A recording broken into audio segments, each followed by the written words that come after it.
What's up, everybody? It's your boy Smith with thejasminebrand.com. I am here with somebody I cannot wait to talk to. You know her as being one of the divas on Basketball Wives from season 1 through 4, but you also may know her as Jackie Christie. How's it going? Good. Thank you so much for sitting down with us. You're looking fly today, giving me rocker chic. Oh, comfortable. I love it. Like, oh, let me just, you know how LA is. The weather's nice though. Yeah.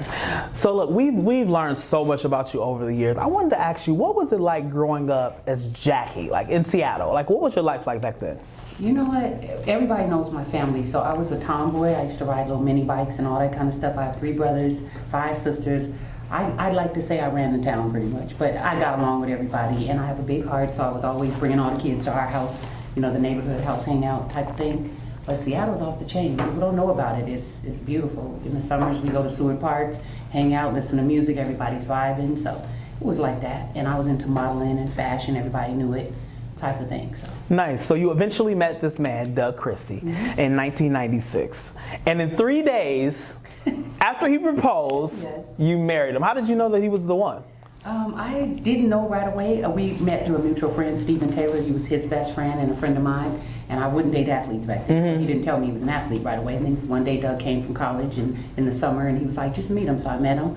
I liked his vibe, but we ended up talking for 6 months before we actually went out on a date. So I just knew me and him just fit, we gelled.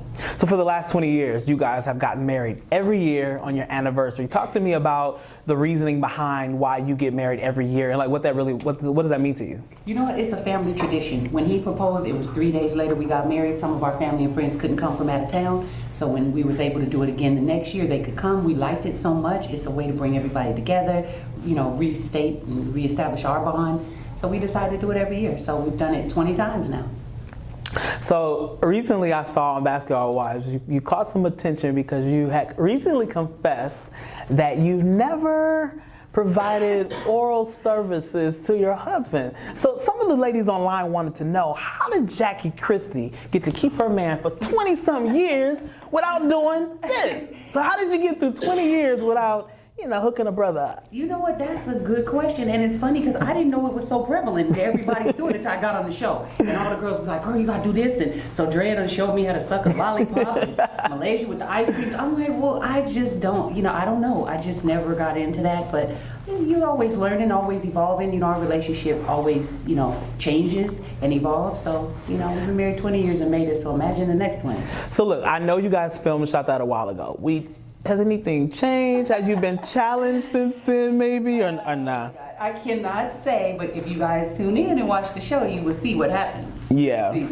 So back in 2012, you announced on the Ricky Smiley Show that you guys were going to be doing like an adult tape, or adult film, rather. Are you guys still going to be producing something like that, or are you over that? You know what, we were going to do a film that had adult content in it. It would be nudity and violence and all of that kind of stuff. And I'm definitely doing a film currently right now myself. Nice. My husband's not involved in this film. I'm the executive producer along with Veronica Garcia, a bunch of other people. We just wrapped a movie called Lucky Girl with LaToya Luckett. Congratulations. Yoba. Thank you.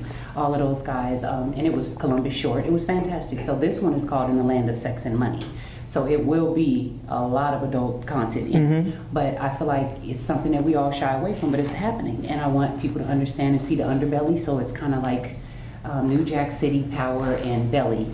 All mixed up in one. Mixed in one, and Empire a little bit. So let's fast forward a little bit to Basketball Wives. We're on season 4.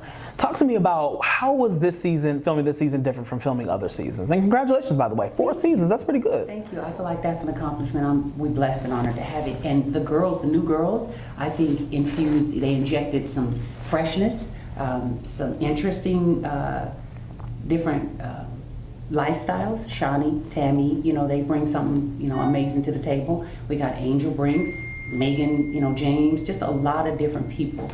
And I think this season everybody is transparent. They were before too, but even more so.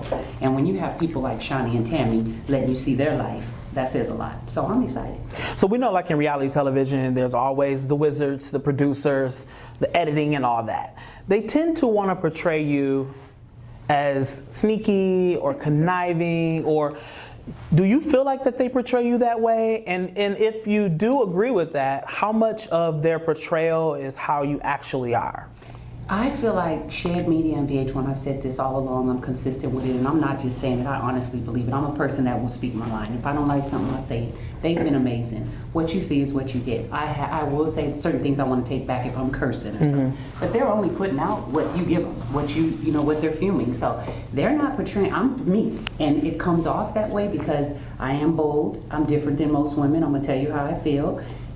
You know, I shared things. I apologized to Drea because I didn't feel that it was something that should have been in private when I told her. But after thinking about it, I was like, you know, everybody's different. I don't care. Tell me whenever. I don't care if I'm in front of a whole audience of people. But for her, maybe it was, you know, hurtful to her. So that's why I apologized. So I don't feel they portray me in any kind of way. I think the audience have seen a lot of stuff evolve. And I think after this season, they'll get to see me even more. They'll get to know Jackie in a better light. So you feel like what we see is pretty much accurate portrayal. Jackie off screen is what we see as Jackie on screen. No, I think on screen you're only getting certain points of people's life. You're getting it shrink down into a little bit of minutes, so you're not really getting to see the whole involvement.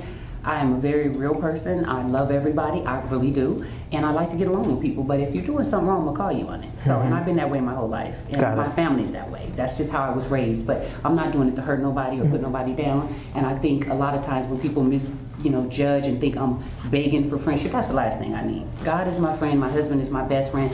And I've always been a loner and an individual person. I'm a leader by naturalness. That's just who I am. And I think that people misread that. And it's just that I'm trying to let these women see I'm a mentor. I can teach you things. And just like I can learn from them.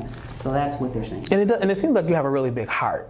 So it's like you give people chances after chances, and some people may try to misconstrue that as to like begging, but I don't necessarily see it like that. It's not, and I don't take it personal. I feel like the audience is only judging what they're seeing in that little bit of time. But every time I meet people, they're like, "Oh my God, you're nothing like the show." I'm like, you know, it is what it is. I wonder if Omari Hardwick is that way on Power. You know what I mean? It just is all about entertainment and television, and you're getting to see my life and how I evolve and how I, you know, interact with other females and, you know, their things. They're gonna like some things I do and they're gonna hate some things I do. But I'm gonna stay being. That just is what it is. It is. It is what